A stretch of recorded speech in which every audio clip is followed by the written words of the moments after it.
Good morning students, welcome to our YouTube channel Navjeevan Garsana. Now we start our 8th class first chapter, second chapter the tsunami. Second part हमने कल complete किया था. इसके question answer देखो. Answer the following in A phrase और sentence. आपको सभी question answer last में करवाए जाएंगे, बट एक बार समझा देती हूँ थोड़ा सा कि इसके अंदर क्या है. Why did Tilly's family come to Thailand. आपको क्या है, ए फ्रेज या और सेंटेंस, एक ही सेंटेंस के अंदर आंसर देना है इनका. तो टिल्ली की फैमिली थाईलैंड क्यों आई थी. Tilly's family come to Thailand celebrate Christmas. Christmas celebrate करने के लिए आई थी. What were the warning sign that both Tilly. Okay, हमारा सेकंड क्वेश्चन है what were the warning sign that both Tilly and her mother saw. क्या warning sign था जो टिल्ली और उसकी मदर ने देखा था. Tilly and her mother saw that sea rages rise up, बहुत ऊपर उठ रही है और जिसकी वजह से समथिंग रॉन्ग, उन्हें लग रहा था कि कुछ ना कुछ गलत होने वाला है. तो जो भी समुद्र के अंदर लहरें बहुत ऊपर उठ रही थी, seas waves rise up very high, तो यही उनके लिए एक वार्निंग साइन था जो जिसको वो देख रहे थे. थर्ड क्वेश्चन हमारा है do you think Tilly's mother was alarmed by then. क्या आप सोचते हो कि टिली की माँ ने टिली की मदर वाज अलार्म्ड कर दी गई थी, को चेतावनी दे दी गई थी बाय देम, उनके अलावा. हाँ जी, टिली की मदर को चेतावनी दे दी गई थी उसकी बेटी के अलावा, उनके परिवार के अलावा. ठीक है, जो भी वो देख रहे थे तो उससे टिली की मदर को चेतावनी मिल गई थी. फोर्थ क्वेश्चन है where had Tilly seen the sea behaving in the same strange fashion. Where had Tilly seen, Tilly ने कहाँ देखा था sea behaving in the same strange fashion, यानी कि जैसा एक्चुअल में आज थाईलैंड में हैपन हो रहा है उनके सामने, वैसा ही टिली ने पहले भी कहीं देखा था. तो ये सब चीजें टिली ने कहाँ देखी थी. तो इसका आंसर क्या होगा, टिली ने ये सब चीजें कहाँ देखी थी, अपने क्लासरूम के अंदर देखी थी. उनके ज्योग्राफी टीचर ने उनको एक वीडियो दिखाया था. ठीक है, उनके ज्योग्राफी के टीचर ने उन्हें एक वीडियो दिखाया था ऐसा ही सुनामी का. तो उन्होंने कहाँ देखा, अपने क्लासरूम के एक वीडियो के अंदर ये सभी चीजें देखी थी. Where did the Smith family and the other on the beach go to escape from the tsunami.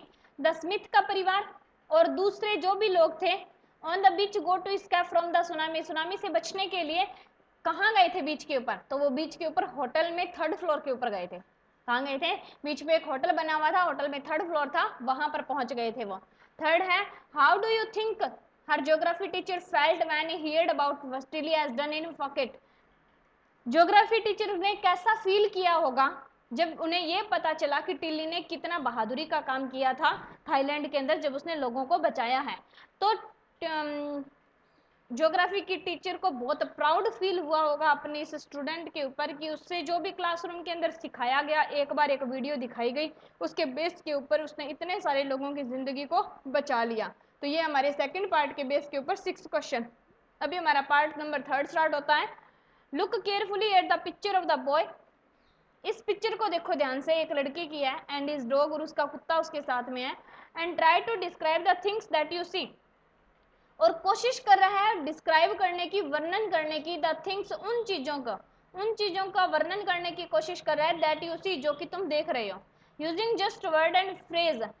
Using just words, केवल शब्दों का यूज करना एंड फ्रेजेस का यूज करके. आइदर द टीचर और one of the students can write down the words and phrase on the black board.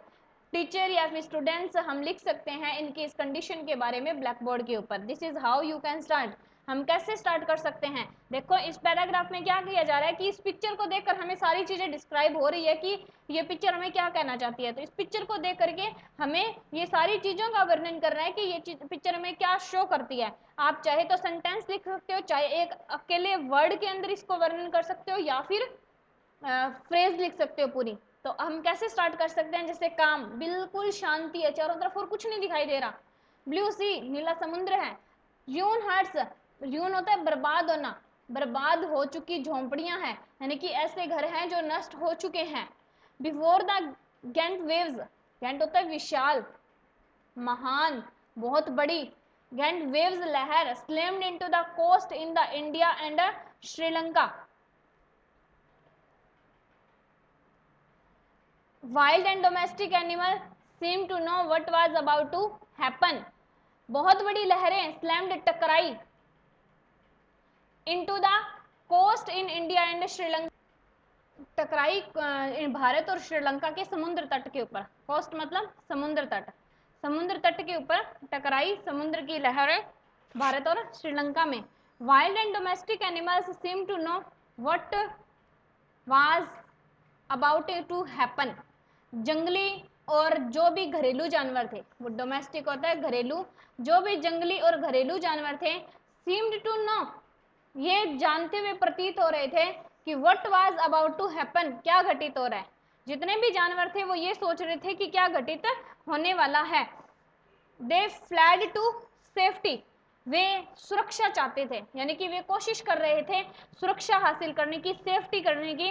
According to eye witness account, eye witness होता है आंखों से उन्होंने देखा।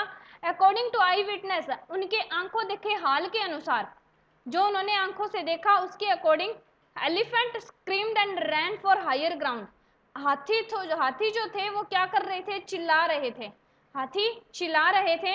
And ran for higher ground, और ऊंचे जमीन, ऊंची जो भूमि बनी हुई थी उनकी तरफ भाग रहे थे। Dogs refuse to go outdoor, कुत्ते मना कर रहे थे बाहर जाने से।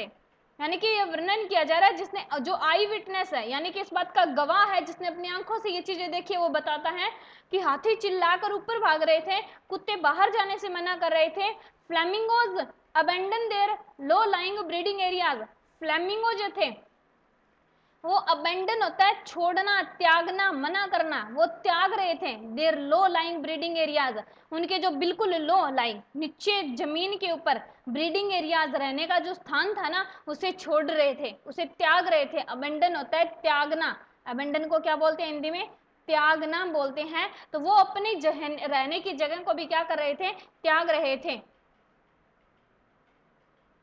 and zoo animals rushed into their shelter and could not be enticed to come back out। और जो चिड़ियाघर में रहने वाले जानवर थे, रस्ट इनटू देयर शेल्टर, वो अपने घरों के अंदर दौड़कर आ रहे थे। And could not be enticed to come back out, और बिल्कुल भी इच्छा नहीं थी उनकी, वो बिल्कुल भी नहीं चाहते थे टू कम बैक आउट, की वो वापस घर से बाहर निकले। मैनी पीपल बिलीव, बहुत सारे लोग विश्वास कर रहे थे, that animals poses A sixth sense, कि जानवरों के अंदर पोजेस, जानवरों को अधिकार होता है या जानवरों के अंदर निवास करती है ए सिक्स्थ सेंस, एक छठी समझ भी, यानी कि हमारे अंदर जितनी सेंस है, हमारे 5 ज्ञानेंद्रियां हैं, तो जानवरों के अंदर एक छठी ज्ञानेंद्रिय भी पाई जाती है। And know when the earth is going to shake, वो पहले से ही जान जाते हैं कि it is going to shake, हिलने वाली है। क्या बताया जा रहा है कि बहुत सारे लोगों का ये विश्वास है कि जानवरों के अंदर अधिकार होता है ये सिक्स्थ सेंस, एक छठी समझ, यानी कि हमारी 5 ज्ञानेंद्रियां काम करती है, तो जानवरों के अंदर एक छठी समझ भी पाई जाती है, जिससे उन्हें पहले ही अंदाजा हो जाता है, पहले ही अनुमान लगा सकते हैं वो कि इस धरती के ऊपर कुछ ना कुछ घटित होने वाला है। सम एक्सपर्ट बिलीव, कुछ निपुण लोग, कुछ एक्सपर्ट लोग क्या मानते हैं, that animals more acute hearing helps, जो जानवर है मोर एक्यूट, वास्तव में सुन सकते हैं, हेल्प्स देम टू हियर और feel the earth vibration, helps them, उन्हें जो सहायता के लिए पुकारते हैं उनको, टू हियर और फील, वो सुन सकते हैं, महसूस करते हैं अर्थ वाइब्रेशन, इस धरती के कंपन को। यानी कि जानवर जो है किसी की हेल्प करने की आवाज को भी बहुत जल्दी सुन लेते हैं और धरती के कंपन की आवाज को भी बहुत जल्दी सुन लेते हैं। They can sense an approaching disaster long before human realize what's going on, they can sense, उनके अंदर समझ होती है, एंड अप्रोचिंग, वो पहुंच सकते हैं, अप्रोचिंग मतलब होता है पहुंचना, वो पहुंच सकते हैं डिजास्टर, उस विनाश की तरफ, long before human realize what's going on, human realize, इससे पहले कि मनुष्य को महसूस हो व्हाट्स गोइंग ऑन, क्या घटित होने जा रहा है। यानी कि जब तक एक ह्यूमन बीइंग ये रियलाइज करता है कि इस धरती पर क्या घटित हो रहा है, क्या भूकंप आ रहा है, उससे बहुत लंबे समय पहले ही जानवरों के अंदर ये समझ आ जाती है कि कोई ना कोई विनाश, कोई ना कोई डिजास्टर, कोई ना कोई तूफान पहुंचने वाला है। यानी कि जानवरों को मनुष्य से कई टाइम पहले, बहुत टाइम पहले ही इस बात की समझ आ जाती है। ओके स्टूडेंट्स, आज के लिए बस इतना ही। इस पार्ट का जो भी हमारा पार्ट बचता है, थर्ड पार्ट का जितना भी चैप्टर हमारा रह गया वो अपने नेक्स्ट वीडियो के अंदर कंप्लीट करेंगे और इसके क्वेश्चन आंसर के बारे में नेक्स्ट जो क्वेश्चन आंसर वाले है उनके बारे में डिस्कशन करेंगे। आप अपना क्या वर्क कंप्लीट करना है, आपको अपने वर्ड मीनिंग नोट करने हैं और सेकंड पार्ट के क्वेश्चन आंसर जो मैंने आपको समझाए हैं 1 वर्ड के अंदर आंसर देने हैं वो आपको कंप्लीट करने हैं। Okay, thank you.